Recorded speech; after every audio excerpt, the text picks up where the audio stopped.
Hello Wildcats, this is Miss Ivy here for Monday's Marvelous Book Talk. Today I am sharing with you Marcus Vega Doesn't Speak Spanish. So this is a fairly new book, but it's already won lots of awards. So in this one, Marcus is 6 feet tall, 180 pounds, and he's already got a mustache growing. The problem is, he's in 8th grade.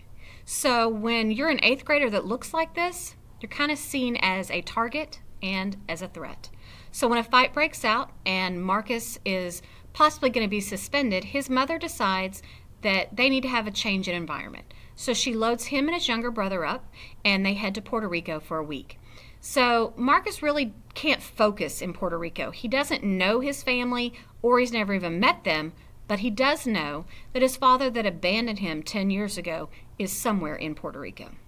So, through a series of misadventures, he sets out to find his father and find out just why exactly he left him.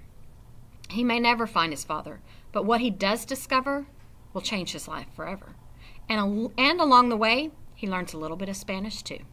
So, to find out what Marcus learns, you would have to read Marcus Vega Doesn't Speak Spanish. This is Miss Ivy coming at you from your Wayside Library.